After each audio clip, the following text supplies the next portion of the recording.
internautes, bonjour et bienvenue à ce Kore Baro qui a reçu la célèbre écrivaine Fatoumata Keïta. Pour rappel, Fatoumata Keïta est une diplômée en socio-anthropologie spécialisée en socio-économique du développement. Auteure de plusieurs ouvrages dont une trilogie, cette écrivaine éditrice connaît une carrière professionnelle très glorieuse. Sous le contrôle de M. Djibril Guissé du Centre culturel Corée, modérateur du jour, les échanges ont porté sur le tome 2 de son ouvrage intitulé « Ce n'est jamais fini ». À travers ces longs poèmes, elle retrace l'histoire d'un couple et leur enfant handicapé. Mieux qu'un simple livre, cette œuvre attire notre attention sur la condition de vie des personnes vivant avec un handicap afin de leur accorder notre compassion et notre soutien de quelque nature que ce soit. Ce Kore Baro a été un véritable moment d'échange et de témoignages émouvants, illustrant le quotidien des personnes en situation d'handicap qui affrontent la moquerie du monde au quotidien. Bonjour tout le monde, chères participantes et participants à ce Kore Baro. Ce matin, nous avons comme invité Mme Fatoumata Keïta, qui n'est plus à présenter. Elle va s'entretenir avec nous autour d'un ouvrage « Ce n'est jamais fini ». Mme Fatoumata Keïta est titulaire d'une maîtrise en socio-anthropologie et d'un DEA en socio-économie du développement. Elle est auteure de plusieurs œuvres. Elle est romancière. Elle vient d'inscrire son nom en lettres d'or dans la bibliographie africaine avec sa trilogie « Souffert », éditée en 2013. « Quand les Coris se taisent » en 2017. « Les mamelles de l'amour » en 2017 également. Elle est lauréate de plusieurs prix, dont celui de Massa Maka Diabaté en 2015, à l'occasion de la rentrée littéraire, et du deuxième prix du meilleur roman féminin en Afrique de l'Ouest en 2015, avec son ouvrage « Souffert ». Je vous demande de l'acclamer très fort. Merci beaucoup. Aya Barka. Merci beaucoup. Ne bɛ Segu fo. N bɛ Kore Baro fo. Ka M. Mahmoud Dafe k'a fo, ka barika da a n'a ka cɛdenw n'a ka musodenw bɛɛ. K'aw ni ce, k'aw barika. Aw barika farafina donni da la. Aw barika farafina sankɔrɔ tali la. Ka farafina fini sankɔrɔ ta. Ka a taabolo sankɔrɔ ta. K'a ka dɔnni sankɔrɔ ta. K'a ka dɔnnibagaw sankɔrɔ ta. Aw ni ce o la. L'ouvrage sur lequel je vais parler aujourd'hui s'intitule « Ce n'est jamais fini », tome 2. On a un tome 1 et rassurez-vous, le tome 2 n'est pas la suite de tome 1. La suite, ce qu'ils ont de commun, c'est le titre « Ce n'est jamais fini ». Imana ke chugo chugo a tɔ bɛ ko a ma ban. Quand nous naissons, a tɔ bɛ ko a ma ban. Nos parents ou b'an dɛmɛ fo an ka s'an yɛrɛ ko a tɔ bɛ ko a ma ban. Quand nous grandissons, nous cherchons à nous promouvoir à travers les études, à travers un métier qu'on apprend, à tobé quoi à ma ban. Ce n'est jamais fini. Mais cet tome diffère du premier parce que cet tome parle de façon poétique, parce que c'est de la poésie en forme de roman. C'est un recueil, c'est pas un recueil de poèmes, c'est un long poème de presque 90 pages, mais qui parle de l'histoire d'un couple, qui parle de l'histoire d'un enfant, qui parle de la question de l'enfance handicapée, qui parle de ces enfants handicapés qui sont au niveau de plusieurs foyers dans nos sociétés où la prise en charge est difficile, où notre société des fois n'a pas trouvé les moyens de les prendre en charge, de les valoriser, de faire en sorte qu'ils puissent grandir comme les autres enfants, s'épanouir comme les autres enfants, s'installer dans un foyer comme les autres enfants. Donc c'est la douleur de cet enfant et de ses parents qui est ici exprimée dans ce livre intitulé « Ce n'est jamais fini ». Donc, je m'en vais vous lire un petit extrait de ce livre-là. C'est le début, c'est la première page, la page 15. Je fais chaque nuit les mêmes songes insolites. Un homme qui vient et me visite. En silence, il rentre et lentement s'allonge, comme un fleuve, comme une rivière, comme une paisible et mystérieuse mer.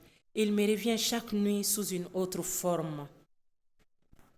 Jamais tout à fait dans le même uniforme, souvent en boubou blanc de prêcheur, parfois en grande camisole de chasseur, souvent brun ou souvent blanc, parfois svelte et drôlement grand. Il visite toutes les pièces de mon logis pour finir par me revenir avec ses sourires qui me réchauffent et m'illuminent. Donc, c'est l'entrée un peu dans ce livre avec la rencontre de deux êtres qui se retrouvent, une femme et un homme qui vont s'aimer, qui vont se marier. Et dans ces cas, lorsqu'on est dans un foyer, on espère la venue d'un autre étranger qui viendra égayer un peu notre vie. Et cet étranger, c'est un enfant. Il peut être une fille, il peut être un garçon. Et ce couple ne fera pas exception à cette règle. Quand ils vont se retrouver et se marier, ils vont espérer la venue d'un enfant. Et cet enfant va venir.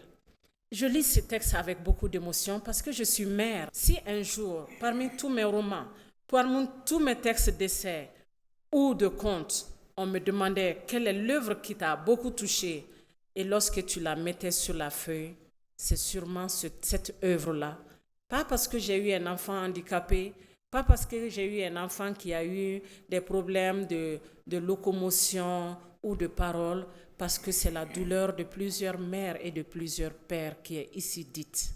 Parce que dans beaucoup de nos logis, de nos foyers, dans nos couples, se trouvent des enfants comme ça. Des enfants qu'on n'a pas attendus, qui est venu quand même. Des enfants qui sont comme les autres que nous avons eus, qui ont besoin d'amour, qui ont besoin de plus d'amour d'ailleurs que les autres, parce qu'ils ont besoin de plus d'attention, parce qu'ils ont besoin de plus de notre attention. Ils ont besoin de nous pour pouvoir grandir.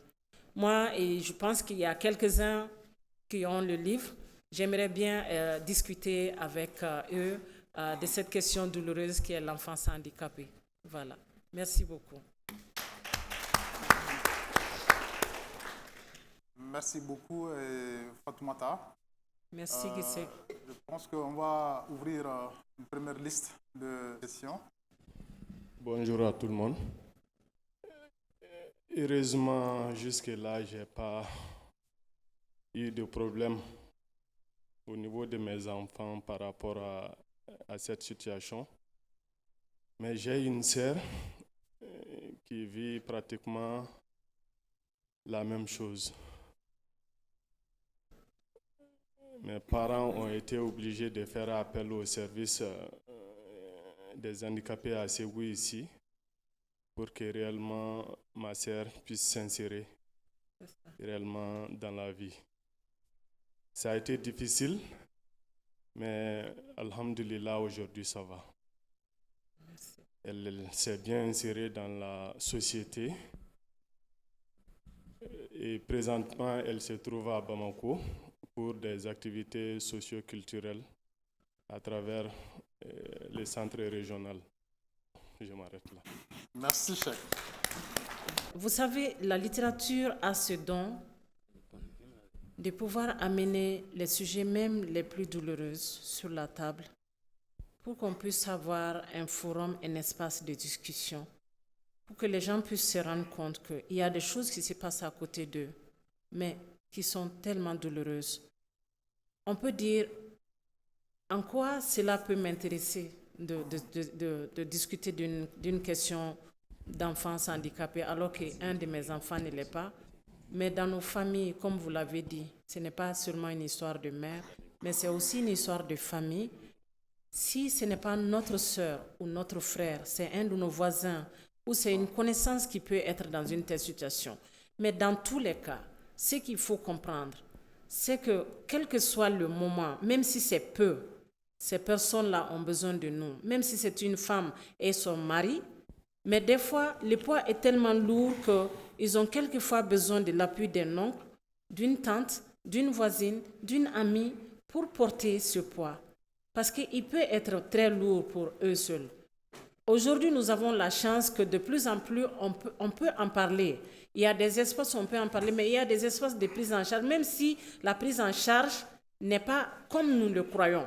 Parce qu'il y a des formes de handicap plus aigus, comme les autismes, où on ne peut pas prendre, encore le Mali ne peut pas prendre en charge cela. Mais parfois, est-ce qu'il ne peut pas faire?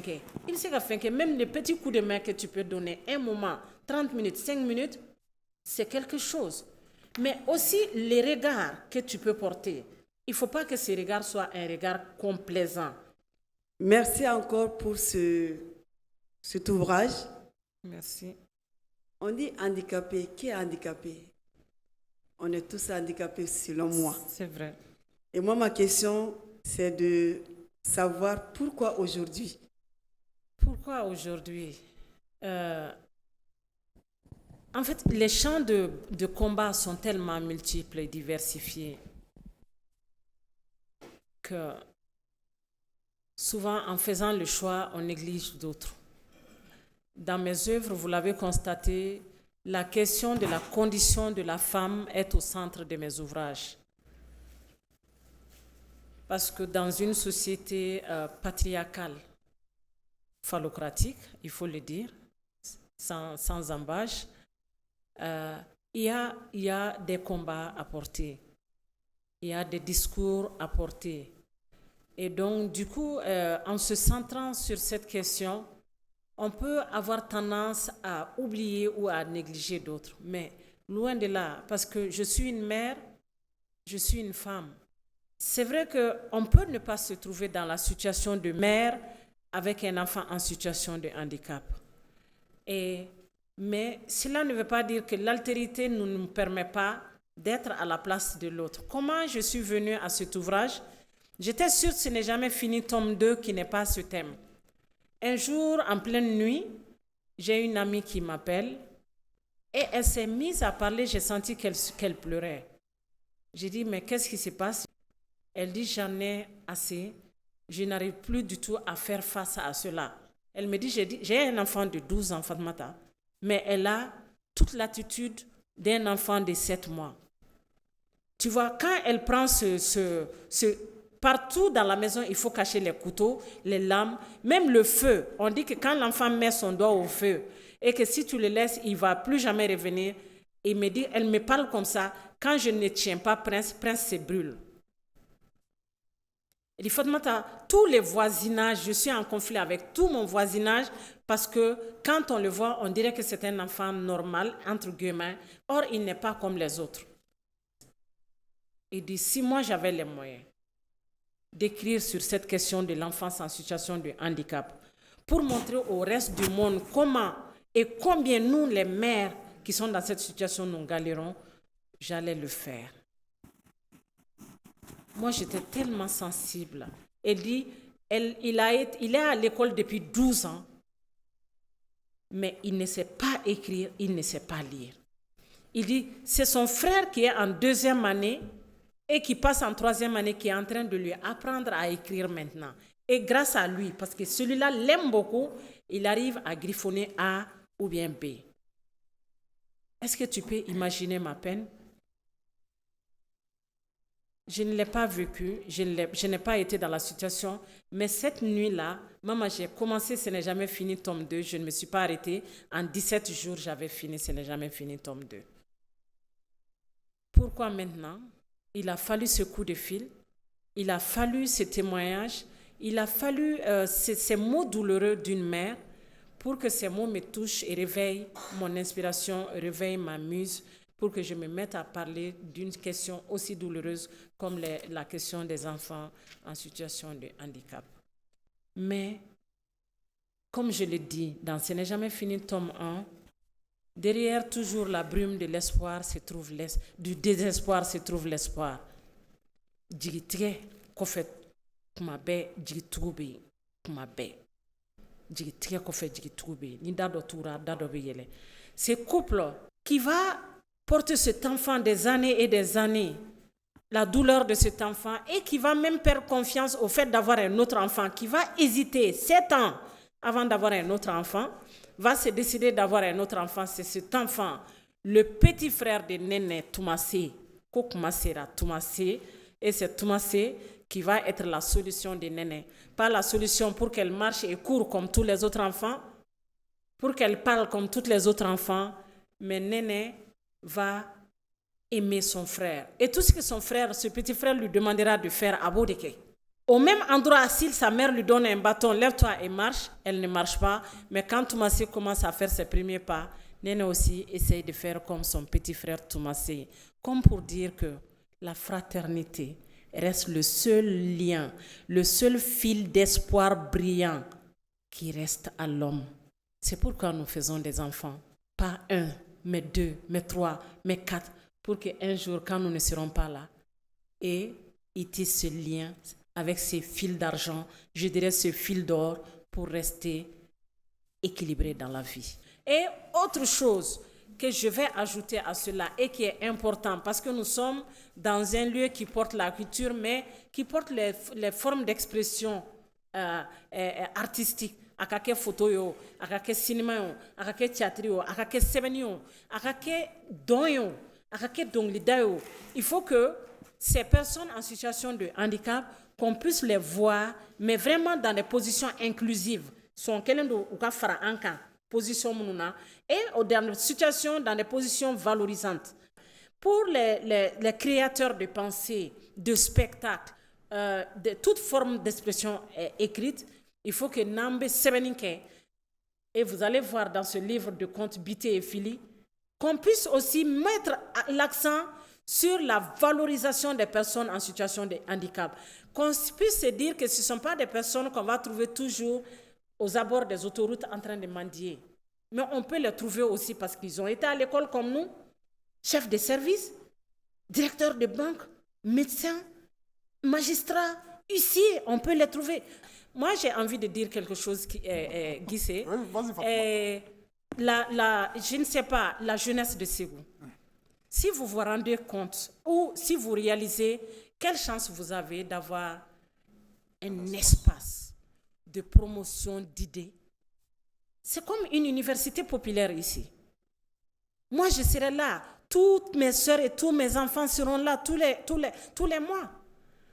Profitez de cette chance que la fondation du festival sur le Niger vous donne. Quand nous remarquons, quand nous sortions de l'école, on n'est plus le même individu que maintenant, que lorsque vous avez suivi 3 ou 4 conférences ou 10 conférences de 10 éditions du festival sur le Niger, 10 éditions de Corée Barreau, parce que c'est une diversité de connaissances ici, une diversité de connaisseurs qui viennent. Moi, aujourd'hui, c'est la poésie. Hier, c'était Dumbi Fakoli. Et avant-hier, c'était un autre. Donc, avec une diversité de pensées, mais aussi avec l'accès à l'imprimé, au livre, que vous pouvez lire, mais écoutez ce qui est dit dans les livres pour vous enrichir votre identité, faire de cette identité une identité différente de celle de ton frère qui est resté au village, qui n'a pas eu accès à tout cela.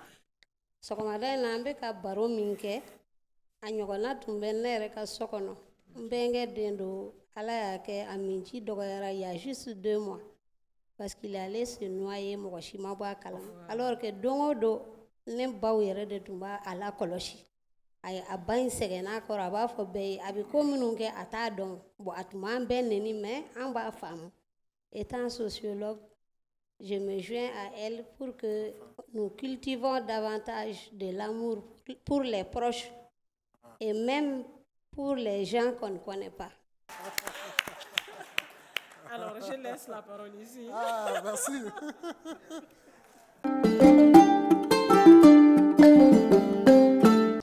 Merci d'avoir suivi ce Corée Barreau que j'ai eu le plaisir de vous présenter. Avec les centres culturels Corée, ce n'est jamais fini. Nous vous donnons rendez-vous pour les prochains numéros du Corée Barreau de l'année 2022.